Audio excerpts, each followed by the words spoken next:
तो दोस्तों आज हम जानेंगे अगर पितृपक्ष में अगर हम मंदिर में कुछ काम ऐसा करते हैं तो तुरंत कर दे बंद, क्योंकि पितृ हो जाएंगे नाराज। तो दोस्तों आज हम बात करेंगे महत्वपूर्ण बात, इसे श्राद्ध पक्ष भी कहते हैं और ये 15 दिन के होते हैं। जब हम अपने पूर्वजों का श्राद्ध करके उन्हें श्रद्धांजलि देते हैं तो मान्यता है कि इस समय हमारे पितृ पृथ्वी पर आते हैं और हमारे से आशीर्वाद प्राप्त करते हैं, हमें देते हैं आशीर्वाद हमारी और देखते हैं। और पितृपक्ष का उद्देश्य यह है कि हम अपने पितरों की आत्मा की शांति के लिए विशेष पूजा पाठ तर्पण और दान करें, ताकि उनके आशीर्वाद से हमारा जीवन सुखी और समृद्ध हो। यदि हम इस समय में पितरों की सेवा नहीं करते तो उनकी आत्मा को शांति नहीं मिलती है और उनके कुपित होने की संभावना रहती है, जिससे जीवन से में अनेक प्रकार की समस्याएं आ सकती है। तो वीडियो में आगे बढ़ने से पहले आपसे निवेदन करेंगे कि हनुमान जी के अगर आप सच्चे भक्त हैं तो इस वीडियो को एक लाइक करें और कमेंट बॉक्स में जय बजरंगबली जय श्री राम अवश्य लिखें। इस वीडियो के लास्ट में हम आपको कुछ बागेश्वर धाम सरकार द्वारा बताए गए अचूक उपाय और टोटके बताए जाएंगे, जिन्हें करने से लाखों लोगों को फ़ायदा मिला है। दोस्तों पितृपक्ष के दौरान मंदिर में विशेष नियमों का पालन करना अनिवार्य होता है। हिंदू धर्मशास्त्रों में यह बताया गया है कि इस समय में किसी भी प्रकार की भूल या अनुचित कार्य करने से पितृ नाराज हो सकते हैं और उसका असर हमारे जीवन में भयंकर विपत्तियों के रूप में देखने को मिल सकता है।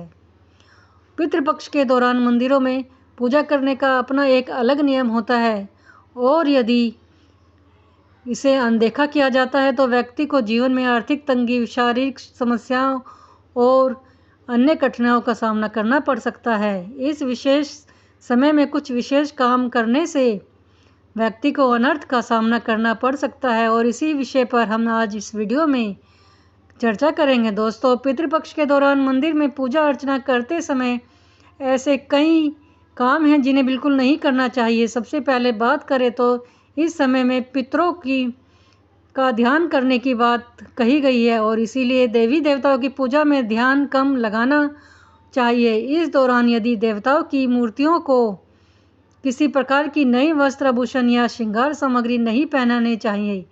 ऐसा करने से देवी देवता रुष्ट हो सकते हैं और उनका आशीर्वाद प्राप्त करने के बजाय उनके क्रोध का सामना करना पड़ सकता है। दोस्तों पितृपक्ष के दौरान किसी भी प्रकार की मांगलिक कार्य या शुभ अवसरों को आयोजित करने से बचना चाहिए। मंदिर में विवाह, नामकरण या अन्य संस्कार नहीं करना चाहिए। इस दौरान व्यक्ति को अपने मन को शांति की ओर ले जाना चाहिए और भौतिक इच्छाओं से बचना चाहिए।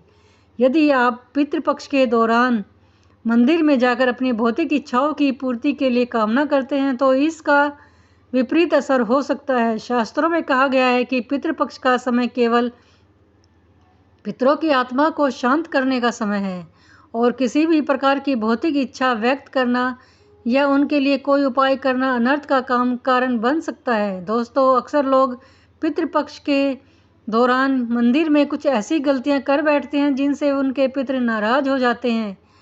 एक प्रमुख गलती यह होती है कि लोग नियमित पूजा की तरह इस समय में भी देवी देवताओं की पूजा करने लग जाते हैं और हवन करते हैं। इस समय में विशेष अभिषेक या हवन करना पितरों का अपमान माना जाता है। इस समय में ध्यान केवल पितरों के तर्पण और श्राद्ध पर होना चाहिए।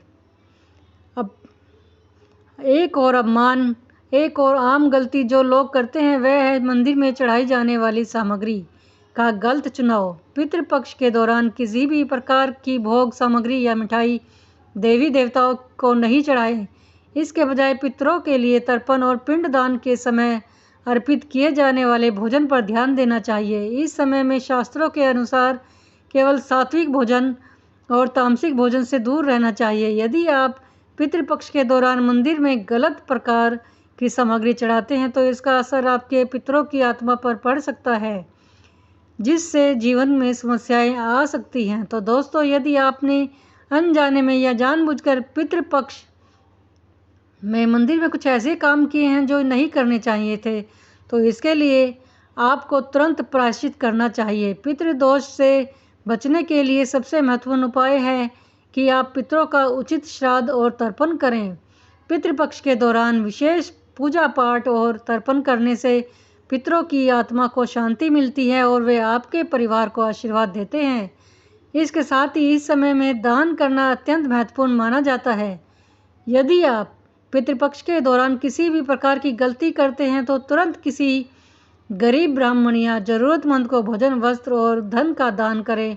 ऐसा करने से पितरों की नाराज़गी कम होती है और वे आपको क्षमा कर देते हैं। शास्त्रों के अनुसार इस समय में पीपल के पेड़ की पूजा करना और उसके नीचे दीपक जलाना भी पितृदोष से बचने का एक अचूक उपाय है। दोस्तों, अंत में यह ध्यान रखना आवश्यक है कि पितृपक्ष का समय अत्यंत संवेदनशील होता है और इस समय में पितरों की सेवा को सर्वोच्च प्राथमिक देना चाहिए। इस समय में किसी भी प्रकार की मांगलिक कार्यों का आयोजन ना करें और अपने जीवन को आध्यात्मिक उन्नति की ओर केंद्रित करें। मंदिर में पूजा करते समय भी इन सभी नियमों का पालन करें और पितरों की पूजा में किसी भी प्रकार की लापरवाही ना करें।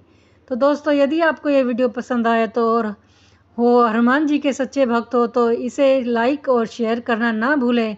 साथ ही हमारे चैनल को सब्सक्राइब करें ताकि हम आपके लिए ऐसे ही और भी उपाय ला सकें। तो दोस्तों, आपका वीडियो देखने के लिए बहुत बहुत धन्यवाद।